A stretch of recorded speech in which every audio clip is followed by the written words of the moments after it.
하나님의 은혜와 평강과 사랑이 오늘 우리의 삶과 영혼에 충만하기를 주의 이름으로 축복합니다.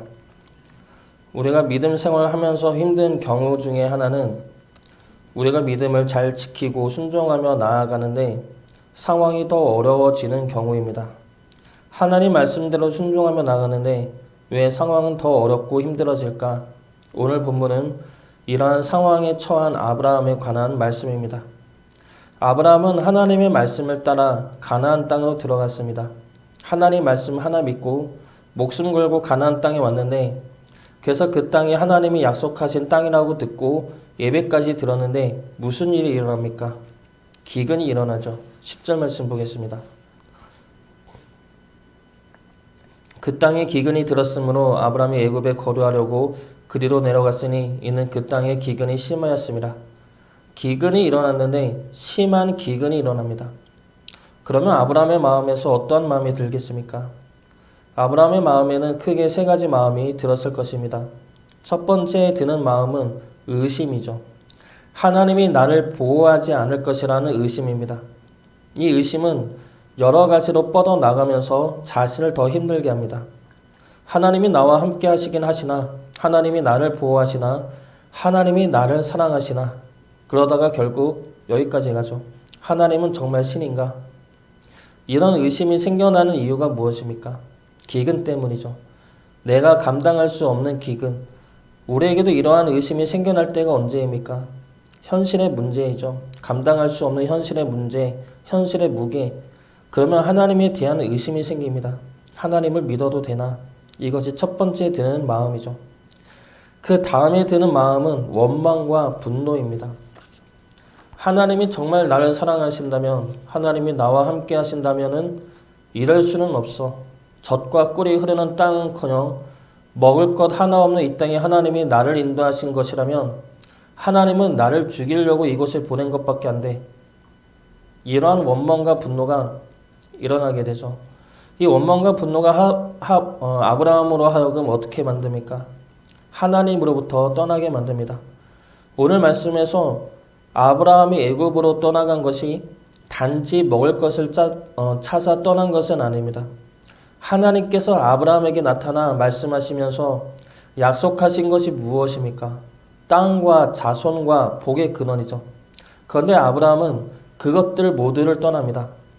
일단 가나안 땅에서 애굽으로 내려감으로 땅을 떠납니다. 그리고 그곳에서 아내 사라를 여동생이라 속이며 바로에게 줍니다.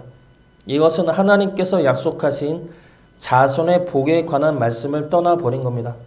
그리고 복의 근원이 결국은 저주의 통로가 되어버립니다. 이것이 아브라함에게 든 두 번째 마음, 원망과 분노이죠.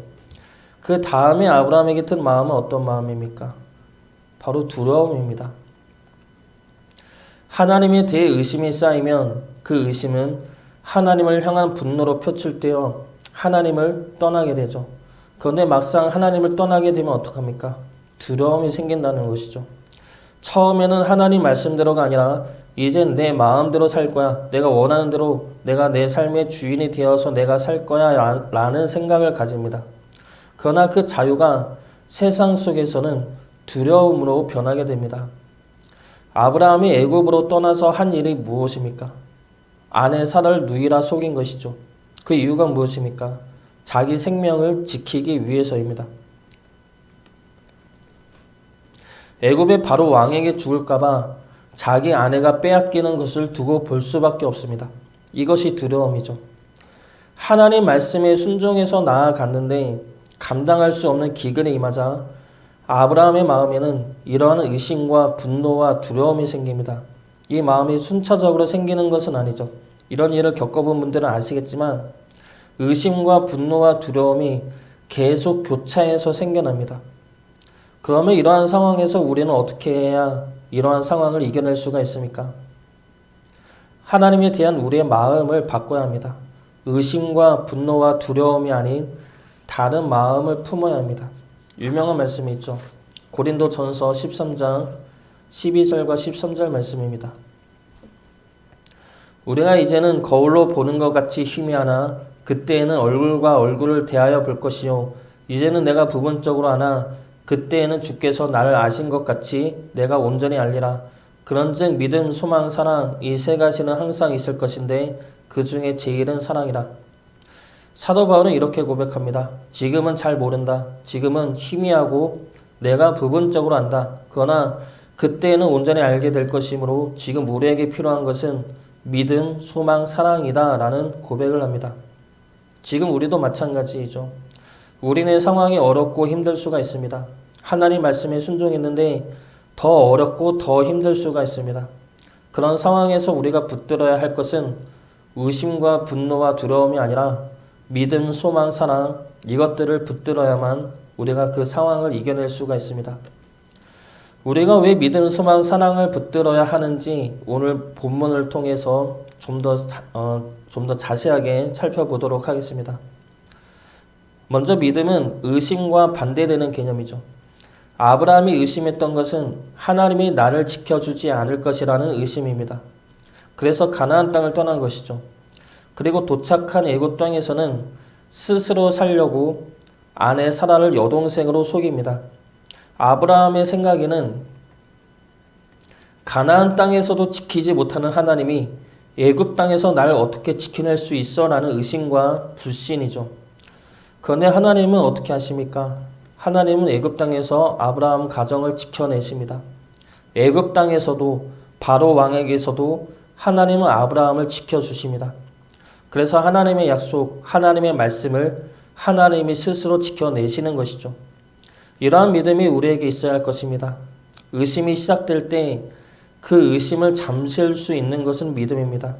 그럼에도 불구하고 하나님이 나를 지켜주신다는 믿음, 기근이나 바로보다 더 크신 하나님이 우리를 지켜주신다는 믿음, 그 믿음을 붙들어야 할 것입니다. 두 번째로 우리가 붙들어야 할 것은 소망이죠. 소망에 반대되는 개념이 두려움, 절망입니다. 아브라함은 기근이 오자 죽을 것 같은 두려움이 생깁니다. 그래서 애굽으로 떠났는데 애굽에서도 두려움이 생기죠. 아내 사라로 인해 죽을까 봐 두렵고 그 두려움은 아내를 내어주는 비극을 낳게 되고 그로 인해 아내를 빼앗긴 절망의 상태까지 이릅니다. 그러나 하나님은 그 모든 상황을 역전시키실 수 있는 소망의 하나님이십니다. 기근 때문에 애굽에 내려온 아브라함은 부자가 되어 애굽을 나옵니다. 아내 사라를 빼앗겼지만 다시 되찾습니다. 빼앗긴 것은 하나도 없이 오히려 더 풍족해서서 나오게 됩니다. 아내 팔아 얻은 재물인데 그 재물도 얻고 아내도 다시 찾고 다시 약속의 땅으로 나아갑니다. 완전한 역전이죠. 아브라함이 상상할 수도 없었고 기대할 수도 없었던 방법으로 하나님은 아브라함의 상황을 다시 역전시키십니다. 우리에게 어려움이 생기고 하나님의 침묵이 계속되면 우리의 생각은 점점 더 안 좋은 쪽으로 갑니다. 이대로 굶어 죽겠지. 이대로 상황은 더 나빠질 거야. 나는 점점 더 피말라가고 스트레스는 더 쌓일 거고 하나님을 기다렸다가는 내가 미쳐버릴 거야. 답은 안 보이고 길도 안 보이죠. 그래서 자꾸 부정적인 생각이 들고 우리 마음은 결국은 절망 가운데로 가게 되는 겁니다. 그러나 하나님은 우리의 모든 상황과 환경을 역전시키실 수 있는 분이십니다. 그것도 하나님은 한순간에 역전시키실 수가 있습니다. 그래서 우리는 소망을 품고 하나님을 바라보아야 한다는 것입니다. 우리의 상황이 점점 더 절망 가운데 간다 하더라도 역전시키실 수 있는 하나님을 바라보심으로 그 절망 속에서도 소망을 품고 하나님을 바라볼 수 있기를 주의 이름으로 축복합니다.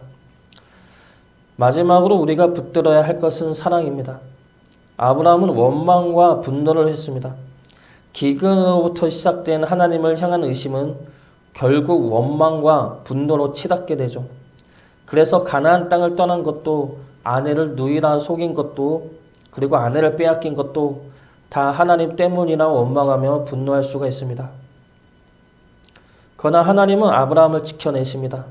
바로의 꿈에 나타나 아브라함을 도우시고 아브라함 뒤에서 돕고 계십니다. 왜 그렇습니까? 왜 하나님은 아브라함 앞에서 돕지를 않고 아브라함이 아닌 바로의 꿈에 나타나 아브라함을 돕고 계십니까? 아브라함이 하나님을 향한 마음을 닫았기 때문입니다. 아브라함은 가나안 땅을 떠나면서 하나님을 향한 마음도 닫았습니다. 그래서 하나님은 아브라함에게 나타나려고 해도 나타날 수가 없었던 것입니다. 아브라함이 마음을 닫고 귀를 닫았기 때문에. 그러나 하나님은 하나님이 싫다고 떠난 아브라함을 쫓아가서 아브라함 주변에서 아브라함을 지켜주십니다. 이것이 하나님의 사랑이죠. 이것이 우리를 향한 하나님의 사랑입니다. 아브라함을 끝까지 붙잡고 지켜주신 것처럼 하나님은 우리도 끝까지 붙들고 지켜주십니다. 그 이유가 무엇입니까? 우리를 사랑하기 때문이죠. 우리는 현실 속에서 내가 처한 상황 속에서 하나님을 바라볼 때가 많이 있습니다. 그러면 우리는 하나님에 대해 의심과 원망이 생기고 결국 세상을 향한 두려움 가운데 살 수밖에 없습니다. 우리는 우리 삶의 목적을 바꿔야 합니다. 하나님은 우리를 향한 목적이 이 땅에서의 평안과 행복에 있지 않습니다. 하나님은 우리를 하나님의 자녀로 만드시는 것에 목적이 있습니다. 그래서 하나님은 여러 상황과 현실을 통해 우리를 빚어내고 계십니다. 아브라함에게 임한 기근 역시 마찬가지이죠. 하나님은 아브라함을 믿음의 조상이며 하나님의 자녀로 만들어 가시는 과정에 있습니다. 그 가운데 붙들어야 할 것이 믿음과 소망과 사랑이라는 것입니다. 세상 현실이 아니라 하나님을 바라보는 것이죠. 이 상황 속에서도 나를 지키시는 하나님을 향한 믿음과 이 상황을 역전시키시라는 소망과 어떠한 상황에서도 나를 사랑하시는 하나님의 사랑이 있다는 것을 믿고 붙들어야 합니다. 그래야 우리가 극심한 기근 속에서도 하나님을 놓치지 않을 수 있게 되는 것입니다. 우리 마음을 지키시기 바랍니다. 마음을 지키심으로 기근 가운데서도 승리할 수 있는 주의 자녀 되시기를 주의 이름으로 축복합니다.